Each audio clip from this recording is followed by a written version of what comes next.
Assalamualaikum warahmatullahi wabarakatuh. Selamat pagi anak-anakku semua. Apa kabar kalian? Semoga kalian semua dalam keadaan sehat walafiat ya.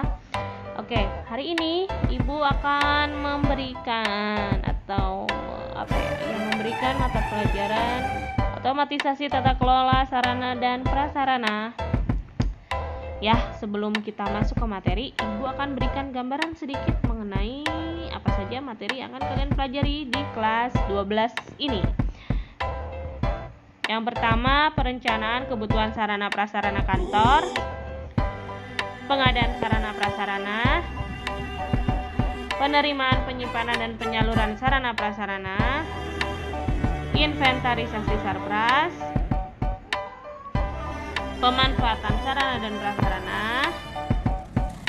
dan terakhir pemeliharaan sarana dan prasarana. Nah, untuk pertemuan kali ini kita langsung masuk ke materi yang pertama, yaitu perencanaan kebutuhan sarana dan prasarana. Nanti kalian akan mempelajari pengertian, tujuan, fungsi, syarat, dan jenis serta pengusulan sarana dan prasarana. Waktu kelas 11 kalian sudah belajar ya sarana itu apa. Ya, Ibu ulangi sedikit. Sarana adalah segala sesuatu yang dapat digunakan sebagai alat untuk mencapai maksud dan tujuan organisasi. Sarana lebih ditujukan untuk benda bergerak seperti komputer, meja, telepon, dan sebagainya. Sedangkan prasarana adalah segala sesuatu yang merupakan penunjang utama terselenggaranya suatu proses usaha. Prasarana lebih ditujukan pada benda-benda yang tidak bergerak seperti gedung, ruang, dan tanah.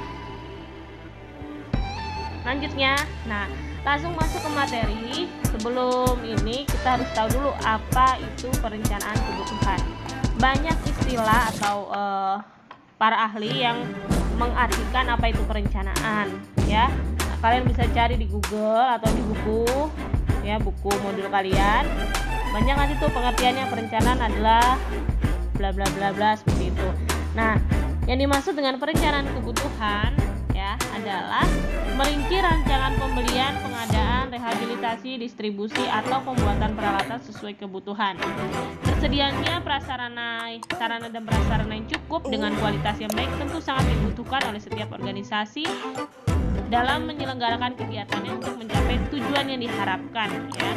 Jadi perencanaan ini sangat penting untuk organisasi dalam mencapai tujuannya. Selanjutnya yaitu tujuan perencanaan. Tujuan perencanaan menurut Albert Silalahi ya. Yang pertama, perencanaan adalah jalan atau cara untuk mengantisipasi perubahan. Dan yang kedua, perencanaan memberikan pengarahan atau direction kepada administrator dan non-administrator. Yang ketiga, perencanaan menghindari kesalahan atau pemborosan atau setidaknya memperkecil tumpang tindih dalam pelaksanaan aktivitas-aktivitas kantor. Dan yang terakhir, tujuan perencanaan adalah untuk meningkatkan efisiensi dan efektivitas dalam pelaksanaan pekerjaan kantor.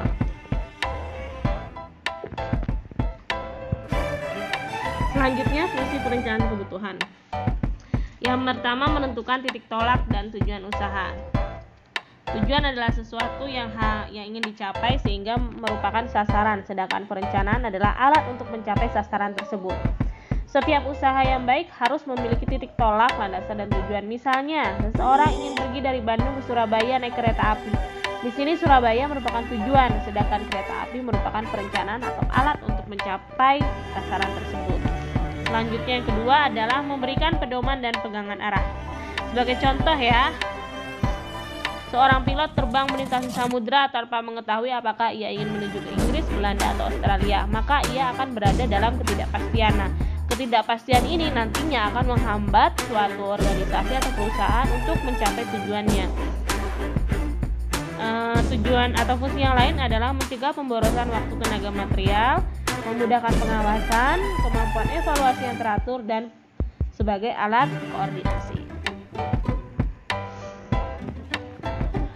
Nah, ini syarat-syarat yang harus diperhatikan dalam perencanaan sarana dan prasarana. Yang pertama, tujuannya harus jelas. kedua, jenis dan bentuk tindakan yang akan dipakai itu seperti apa. Ketiga, petugas pelaksana, bahan, peralatan, waktu dan tempat juga harus diperhatikan. Realistis, yang dimaksud dengan realistis adalah perencanaan ini benar-benar bisa dilaksanakan dan musyawarah berdasarkan kesepakatan para pihak yang terkait dengan perencanaan tersebut. Selanjutnya, sesuai SOP dan fleksibel. Perencanaan sarana dan prasarana ini biasanya dibuat per periode, bisa 1 tahun ataupun 1 semester, apalagi bisa juga triwulan ataupun 1 bulan, tergantung dari perusahaan yang masing-masing. Nanti akan dibedakan berdasarkan jangka pendek, jangka menengah ataupun jangka panjang. Nah, untuk mengidentifikasi apa saja sarana dan prasarana yang akan kalian usulkan, maka ada analisanya. Analisanya ada 2, yaitu kualitatif dan kuantitatif. Untuk analisa kualitatif adalah kegiatan pengelompokan keterangan-keterangan atau informasi tentang kegiatan yang terdapat dalam suatu unit atau organisasi. Kualitatif ini nantinya bisa berupa pertanyaan, ya.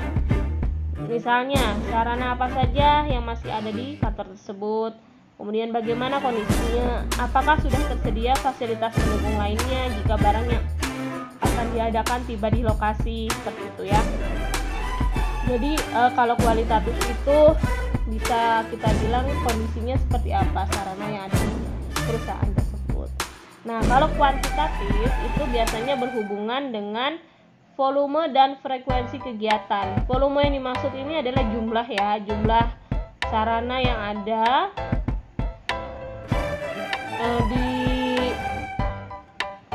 dibandingkan dengan frekuensi atau seberapa sering kegiatan atau aktivitas pekerjaan kantor itu dilaksanakan di dalam suatu organisasi. Nah, sebagai contoh, kalau kuantitatif itu bisa berkaitan dengan jumlah sarana yang ada di dalam perusahaan. Apakah sarana yang ada sudah sesuai dengan jumlah pegawai yang ada, atau apakah sarana yang ada masih dapat memenuhi target pencapaian yang ditetapkan. Kemudian, langkah-langkah dalam analisa kebutuhan kuantitatif diantaranya, yang pertama untuk kebutuhan perabot, perlu diketahui jumlah pegawai berdasarkan struktur organisasi yang ada. Yang kedua, untuk penyimpanan warkat, perlu diketahui juga banyaknya jumlah warkat yang dihasilkan untuk satuan periode tertentu. Yang ketiga, untuk kebutuhan mesin-mesin kantor, perlu diketahui waktu real penggunaan, waktu kerja untuk periode yang sama, dan waktu ekstra. Ya, waktu ekstra itu adalah waktu di luar jam istirahat tetap. Yang keempat, terhadap kebutuhan bahan pakai atau bahan dasar. Ya, perlu diperhatikan pengalaman dari kegiatan yang telah berjalan supaya tidak terjadi penumpukan barang maupun kekurangan bahan baku, sehingga mengganggu proses penyelesaian pekerjaan dikarenakan masih menunggu datangnya pesanan. Untuk analisa kebutuhan secara kuantitatif dan kualitatif ini, ada hal-hal yang perlu diperhatikan. Yang pertama, untuk kebutuhan bersifat rutin. Yang kedua, biaya setiap kali mengadakan pesanan. Dan yang ketiga, biaya yang harus dikeluarkan setiap unit satuan barang selama berada di gudang. Nah, ketika kalian selesai menganalisis, maka akan ada yang namanya pengusulan sarana dan prasarana. Bagaimana nanti cara mengusulkannya akan Ibu jelaskan di pertemuan selanjutnya. Sekarang kita belajar dulu mengenai bagaimana prosedur merencanakan sarana dan prasarana. Nah, prosedur perencanaannya yang pertama, identifikasi dan menganalisis kebutuhan. Tadi sudah kalian perhatikan kan, kalian sudah Ibu jelaskan ya tadi materinya apa untuk identifikasi dan menganalisis kebutuhan. Yang kedua, inventarisasi sarana dan prasarana yang ada. Setelah diidentifikasi dan analisis kebutuhan dilakukan, selanjutnya diadakan pengurusan penyelenggaraan, pengaturan, dan pencatatan barang-barang milik kantor ke dalam suatu daftar inventaris secara teratur menurut ketentuan yang berlaku. Yang ketiga, mengadakan seleksi. Jadi nanti ada seperti kriteria, ya. Ketika kalian menganalisis, kalian catat nanti manakah barang-barang atau sarana dan prasarana yang masuk dalam kriteria tersebut. Nanti diseleksi, kalau misalnya tidak tepat, mungkin akan ada jalan alternatif lainnya untuk memenuhi kebutuhan sarana dan prasarana tersebut. Nah, untuk sarana dan prasarana sendiri dibagi menjadi 3 kan. Yang pertama, barang bergerak habis pakai, yang kedua barang bergerak tidak habis pakai, dan yang ketiga barang tidak bergerak. Untuk perencanaan pengadaannya itu memiliki perbedaan antara satu dengan yang lainnya. Yang pertama, untuk barang bergerak habis pakai.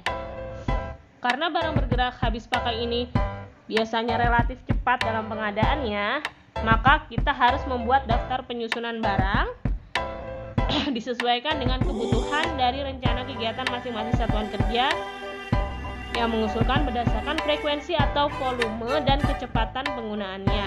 Yang kedua, membuat daftar perkiraan biaya dan harga perkiraan untuk pengadaan barang setiap periode. Jadi bukan kalau misalnya habis terus baru beli gitu, enggak. Jadi harus dibuat setiap periode, diperkirakan harganya berapa. Dan yang ketiga, menyusun rencana kebutuhan. Ini juga didasarkan berdasarkan periode jangka waktu tertentu dalam satuan waktu. Nah, yang kedua adalah perencanaan pengadaan barang bergerak tidak habis pakai. Langkah yang pertama adalah menganalisa dengan tepat penggunaannya. Dan yang kedua, membuat daftar perkiraan biaya penyimpanan dan pemeliharaan, serta menyiapkan daftar rencana kebutuhan berdasarkan periode waktu tertentu. Ini hampir sama dengan yang barang habis pakai tadi, tetapi perbedaannya ada di biaya penyimpanan dan pemeliharaan. Kalau barang habis pakai tidak punya biaya penyimpanan dan pemeliharaan. Ya, jadi perbedaannya di situ, tetap dibuat per periode. Lanjut. Perencanaan pengadaan barang tidak bergerak. Yang dimaksud di sini adalah tanah dan bangunan. Kalau tanah, kita harus tahu lokasinya, kepastian lokasi, pastinya itu lokasinya di mana, dan perencanaan tata kota. Jadi kita juga harus memperhatikan perencanaan tata kota, apakah bangunan tersebut strategis, ya, strategis, apakah bangunan tersebut akan nantinya tidak akan bermasalah. Kita pastikan tidak akan bermasalah, surat-suratnya lengkap, kemudian harganya sesuai, ya, tidak terlibat dalam sengketa dan lain sebagainya. Yang kedua, bangunan. Bangunan yang dimaksud di sini adalah ruang, ya, ruang kantor. Bisa berupa gedung, bisa berupa ruang kantor. Nah, untuk membuat sebuah bangunan atau mengusulkan pengadaan bangunan, kita harus mempertimbangkan yang pertama fungsinya untuk apa, yang kedua struktur organisasi yang akan mengadakan bangunan, perkiraan jumlah unit ruang dan pemakai, jenis sarpras yang akan ditempatkan, dan kepastian perlindungan jumlah dan luas bangunan. Ya, contohnya seperti ini. Misalnya di belakang perusahaan atau kantor kamu ada tanah kosong, mau kamu jadikan sebuah bangunan. Kamu tuh harus merinci itu untuk apa bangunan tersebut, siapa yang akan menggunakan bangunan tersebut, jumlah orang di dalam bangunan tersebut berapa, barang-barangnya apa aja, kemudian dipastikan luas bangunan atau bangunan tersebut itu sesuai dengan jumlah pegawai yang ada di situ dan aman untuk pegawai yang bekerja di bangunan tersebut atau ruangan tersebut, ya. Nah, itu aja materi Ibu sebagai pembuka pada hari ini. Nantinya atau pertemuan selanjutnya Ibu akan memberitahukan kalian, menginformasikan kepada kalian tentang formulir-formulir usulan kebutuhan sarana dan prasarana. Nah, nanti akan ada tugas dari Ibu. Silahkan kalian kerjakan tugasnya, cek di Classroom. PowerPoint-nya ini juga nanti akan Ibu upload di materi Classroom. Jadi silahkan cek Classroom kalian setelah kalian mendengarkan video ini. Dan jangan lupa kerjakan tugasnya. Tugasnya hanya akan Ibu berikan waktu 1 hari, ya. Jadi sampai nanti pukul 24.00 Ibu tidak akan menerima tugas lewat WA ataupun email lagi ya. Jadi kerjakan tugasnya tepat waktu, jangan sampai ada nanti yang bilang atau ya ibu pengen kirim lewat Gmail ataupun WA. Oke, terima kasih. Wassalamualaikum warahmatullahi wabarakatuh.